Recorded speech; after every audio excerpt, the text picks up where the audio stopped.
thằng ăn nó giờ mai nặng bơi vậy? Hả?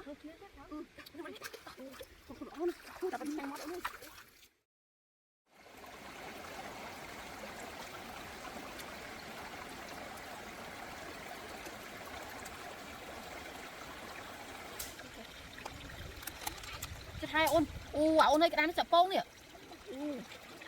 một pông là có không?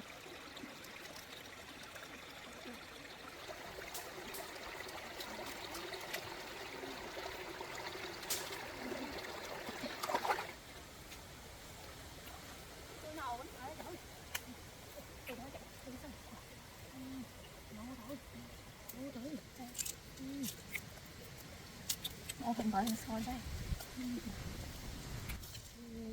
Cái đám nó chập pông ôn lắm.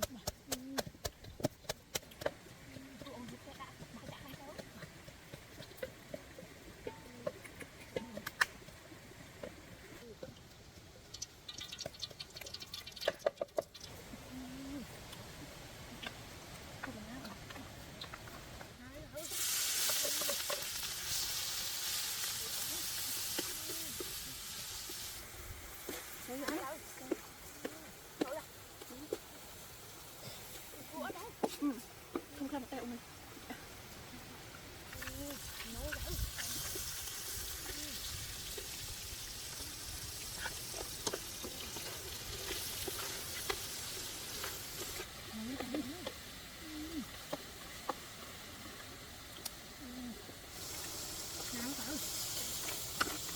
Càng như cùng ở ổ nước.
Ủa không món nè.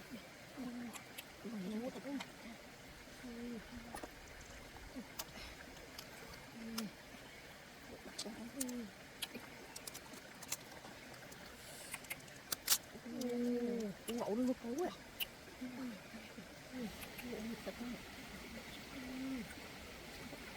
Một cô là có nhỏ thế.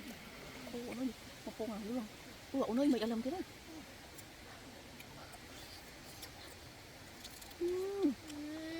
Ngộ nơi con nào là mua. Đúng rồi.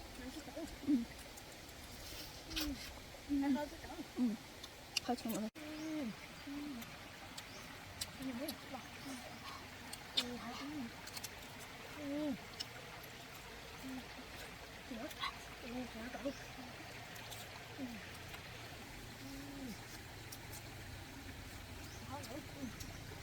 Cái đồng ai mà.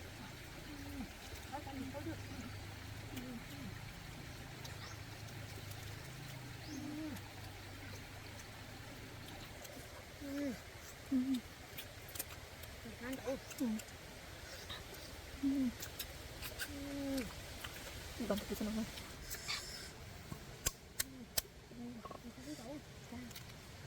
Sạch lắm, nhậu thôi.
Thằng hôn đâu còn không được hôn mà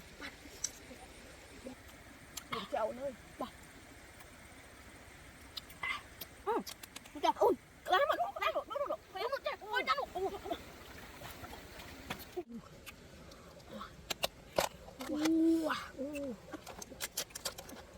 này này ôi cả một phố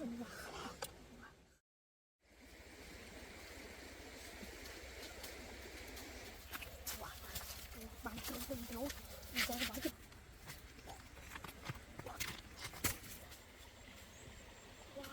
bằng chân chân nó chạy bãi chứ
ra bạn tôi đâu mà này biết mà anh cái mới ổn anh đoán cháu mới đó anh em ăn luôn đó chồng nó nấu bọt ui nấu mà nó nóng lắm một xả chậu luôn ăn một hón cháu còn không được hôn mà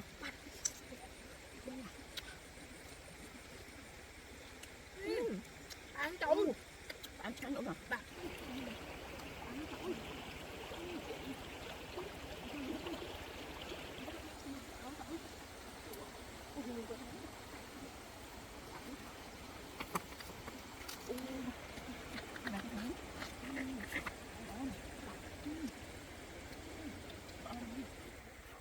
bạn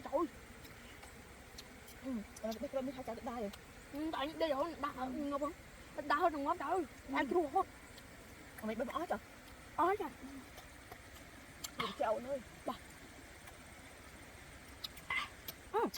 trời ơi lấy mà nó phải nó chạy ôi nó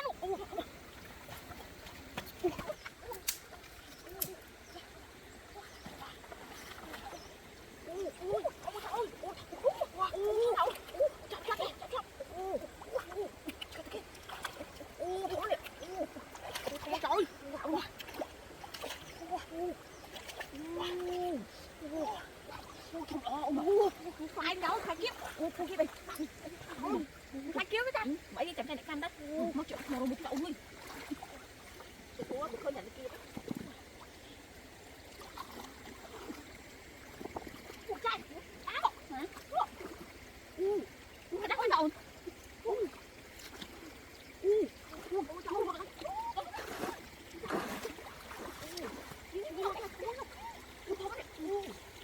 mà nó lấy khó cháu quả đi không chặt chặt đó đi đi đi ông cho đặt lên chứ ông đâu đi đi đâu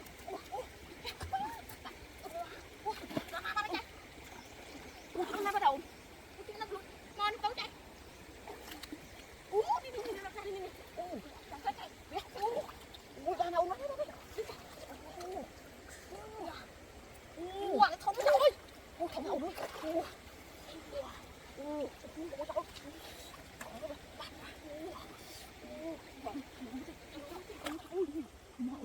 rồi một ổn quá đi đâu đằng trên mình ổn cái đâu tí cái kia ổn báo chạy đi kia đó kia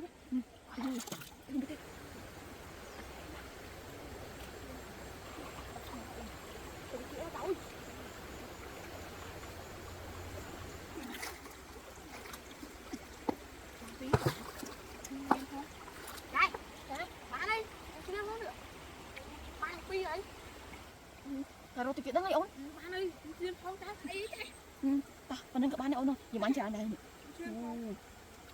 không ổn thì đúng rồi nhở ra đi đạo bên trong chỗ không đâu còn nên các bạn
bóng kêu đặt nó mấy cái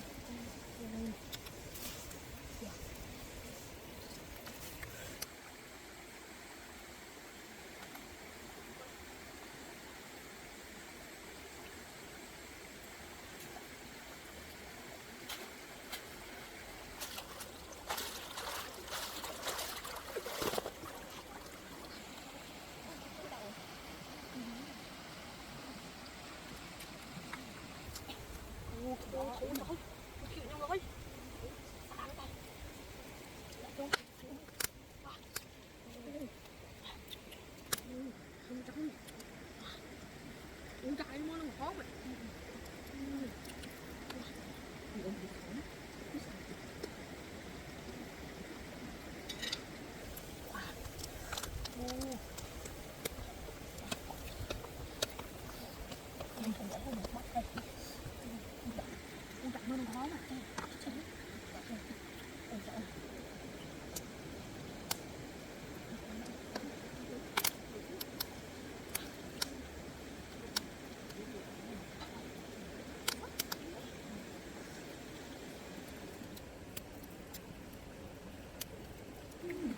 bán cậu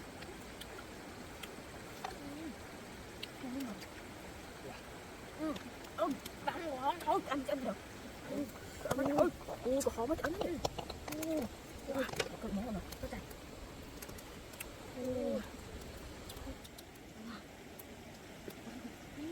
thôi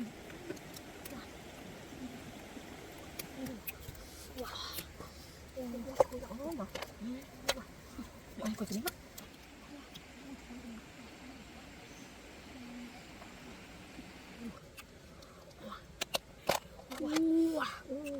trời nó rụng nước cái đậu cháu. Ôi trời, phốn à. Mình phốn cho đậu đi. Wow. Nè nè. Ôi trời ơi phốn.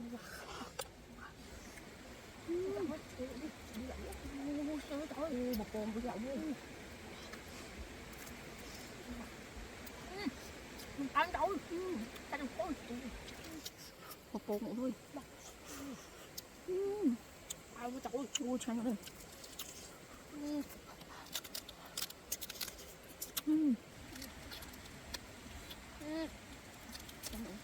Trời ơi, ta đừng ai bỏ.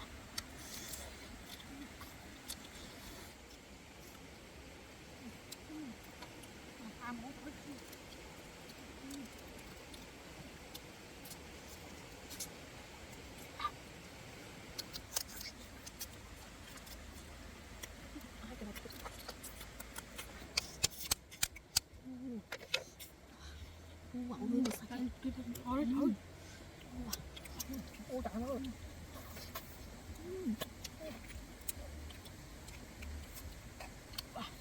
Trời ơi.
cái con lưới ta nó ở bên mặt cái ôm này kìa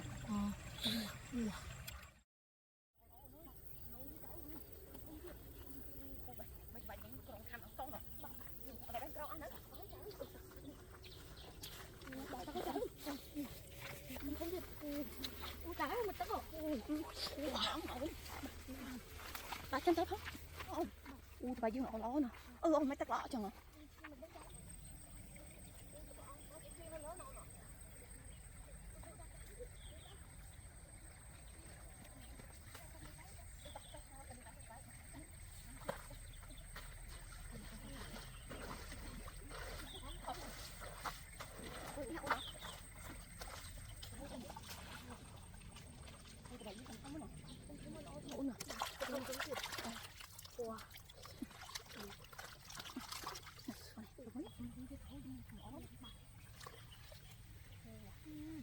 Ăn thử.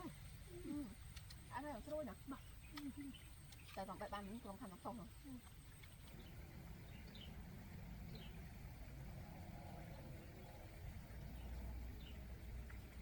Con tham thứ tử. Con chăng nữa. Nó đã thứ tử. Tham thằng đã cả hai á. Bà. Con trời. Thật sự sao nữa nhỉ?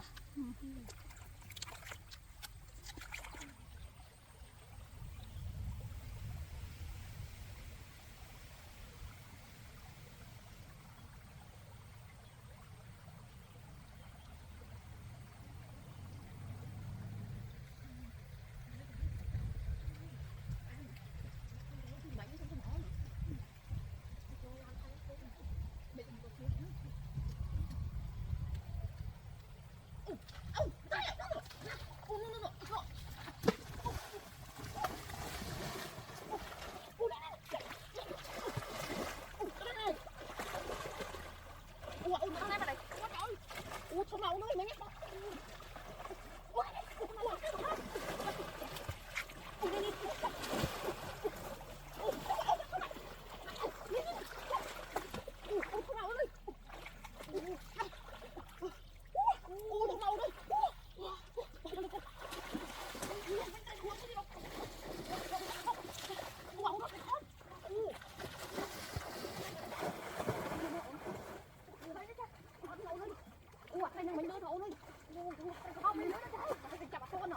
Mình khuyệt không mà chắc không tới tính chặt không rồi. Con này rồi. Nãy rồi. Lớn mình cầm con đấy. Không ăn đó ấy. Nhưng mà không nuôi vậy nữa. Phải nấu tiếng rồi. Nấu đó thì đấy này.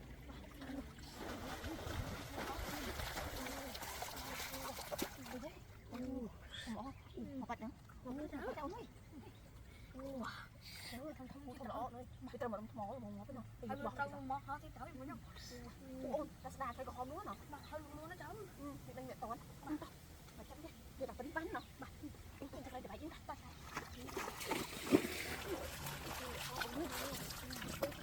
Này căng cái máy ổn.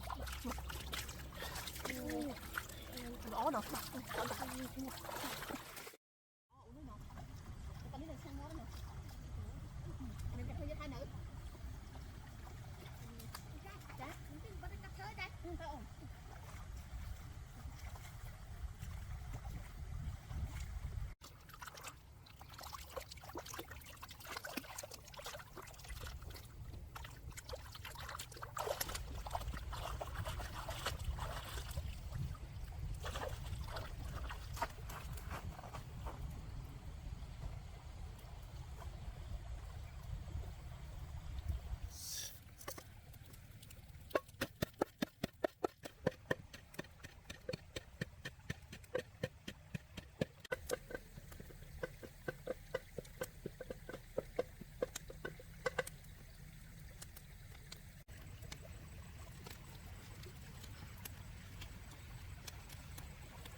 Ui ông ơi.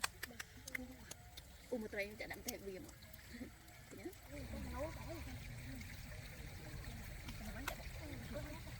Nó không có bãi đâu. Nấu thử Chả ui. ta sẽ gó thử. Chắc có sự đáy ông ơi. Mà hình bờ chắc.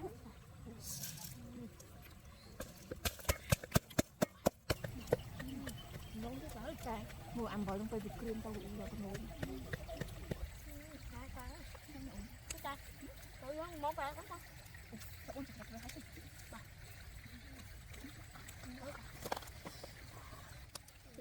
Bố pra ôi tôi chặt ra ta.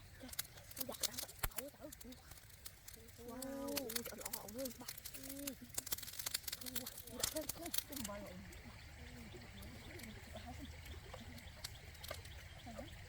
Nấu rồi. Ăn đi. Không làm đâu. Cái xin vậy thôi. Rồi cũng chỉ nữa bà. Tao đang đi tới.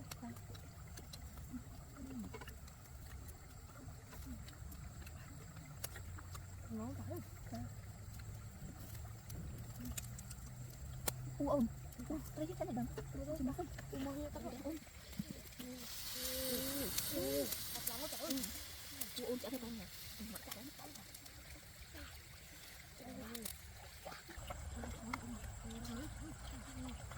Tôi nặng quá. Tôi nói cái nào. Ôi trời. Tôi cả Ôi trời chứ trời.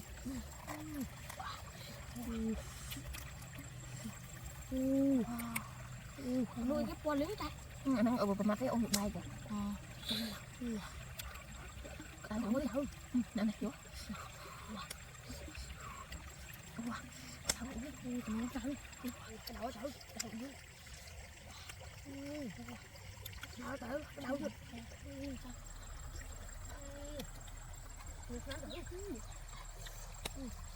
Ôi khoe ơi, bà.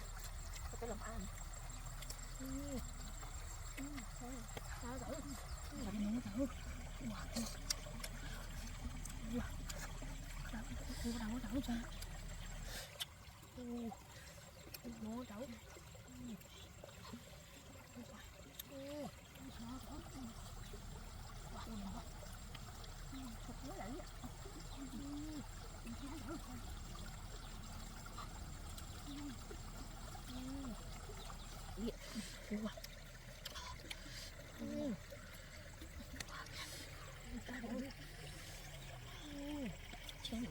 Nó đỡ hay đi. Thôi cứ thử.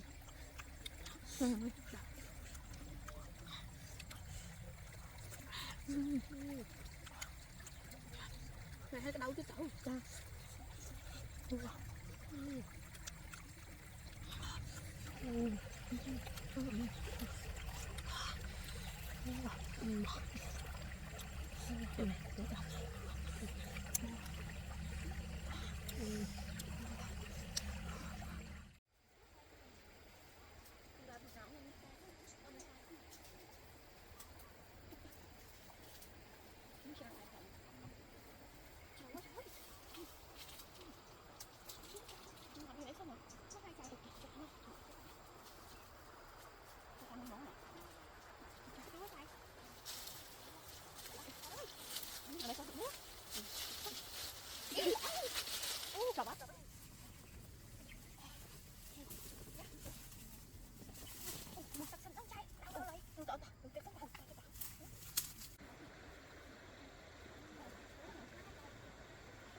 nhức xóm nè tao đã đọc xóm đó tới nhà bạn pía chạy rồi tóc hè này hộp pia chạy mến tới nhà bạn pía chạy rồi tóc chứ bây giờ đâu ăn nhà đâu nhắn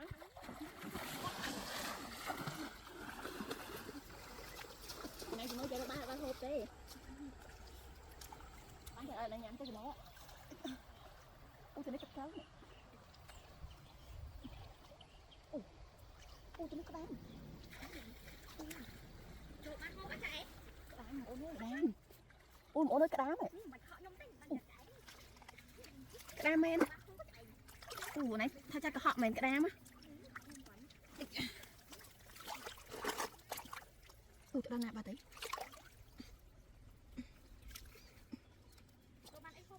men nè mẫu đi họ nhưng vẫn chạy hút chụp đây đi thôi mẫu đi mẫu nói cái đám thâu mà nè chạy họ chụp đây chạy tao họ đây nhưng chưa chạy đấy nè cái đám thâu mà nè chạy cái đám mà không mẫu nè sao chạy về lấy tao mà chạy đâu chạy nè đám thâu quá chạy đừng có đón nào cái mẫu này bán nó chạy học bán mẫu này chó một con nào chó nó chạy nhưng mà lại tiếng phải chạy bán nó mẫu chó nó chạy thật sự là mẫu nó chạy làm cái không mình lại như chó chạy cho cái chó ra đây thì ôi trời ôi sợ sai nó hay chạy được cho đã rõ làm nó cắn á đã rõ là chạy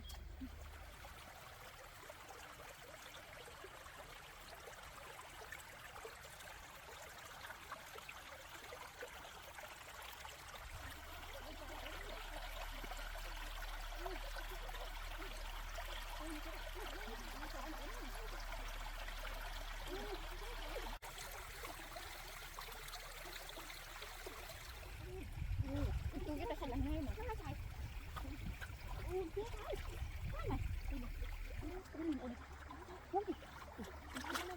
ôi hiện tại cũng tất rồi tự nhiên chơi cái trái là một con lắm trái cũng hơi chuyện luôn tôi mới tin mình ôm không tôi không được mình chạy được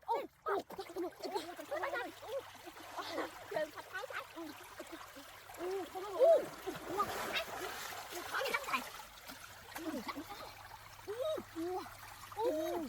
thôi trời ơi trời đừng chạy cái tôi nè thằng ôm nó chạy nó chạy tập con xem mốt rồi nó chạy để tôi chạy rồi rồi mày cắt sói rồi ba cây khô với chạy không chứ đó tao bỏ tao đi cho bọn cây khô với nhau cái tao mày cắn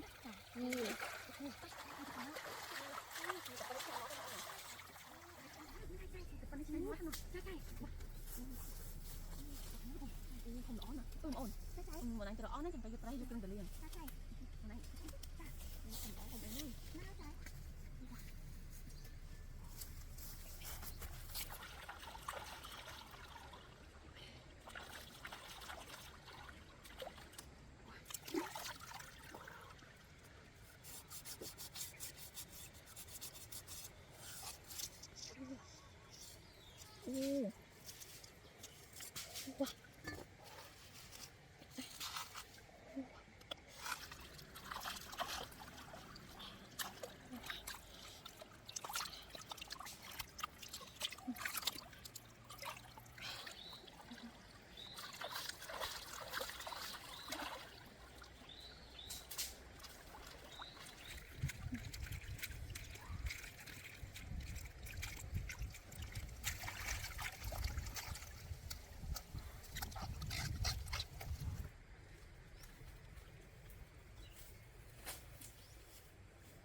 Ô trời dương khốn mụn.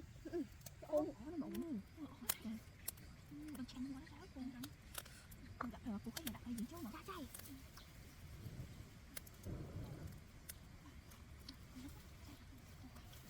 Đây vô con ó này. Trái. Hay không chứ cháu. Con chăn quá trái.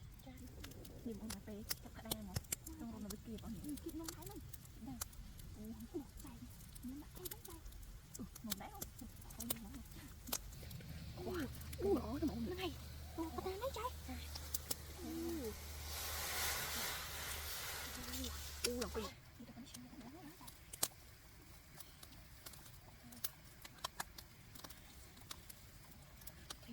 Anh nói trái. Ổn, cái nắp sau này được ăn tì rồi. Thành bát hết trái. Cái này ở hết sau nữa nè, vô mà chụp ảnh hộp mùi tây nó. Phải vô mau vào đây lại ở bàn tây trái. Bực sau nó mà ta nó chở chụp ảnh sau nó phụ bằng. Ở đây hộp tây luôn. Vô bàn tây trái. Trái cái này chụp ôn nó. Nhờ khổ. Ổn, như đặt cái ngủ đó. Ó trái quá. Con chàng mà ổn ơi.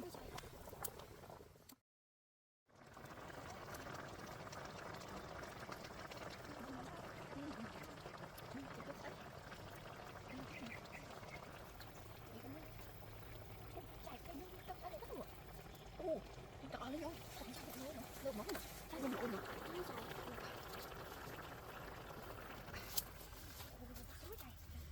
Chuối bự luôn, chuối nhất thái.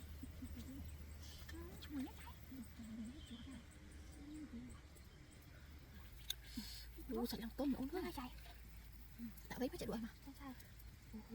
Đừng nó muốn gà sạch sạch.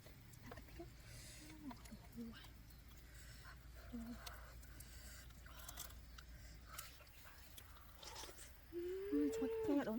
Trái nhá trái. Hộp chuối chưa? Dạ lý. Trái nhá trái ơi. Sạch lòng ai mọi người. Trái trái.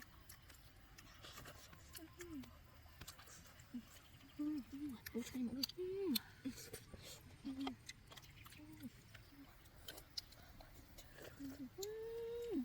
Trái nhá trái ơi.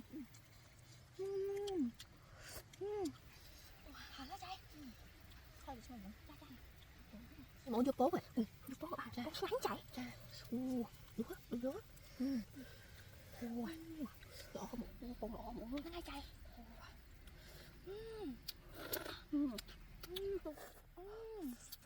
Trái nhá trái ơi. Con là tôm mọi người chẳng phải.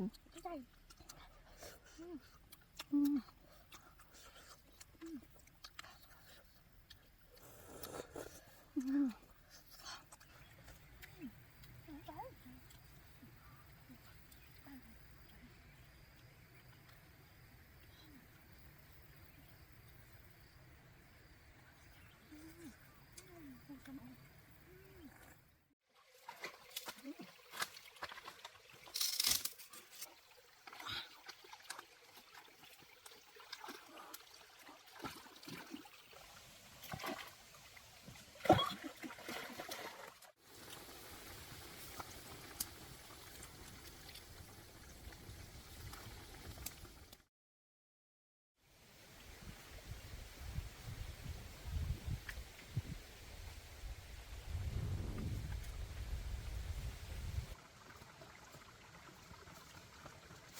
Ngung nha.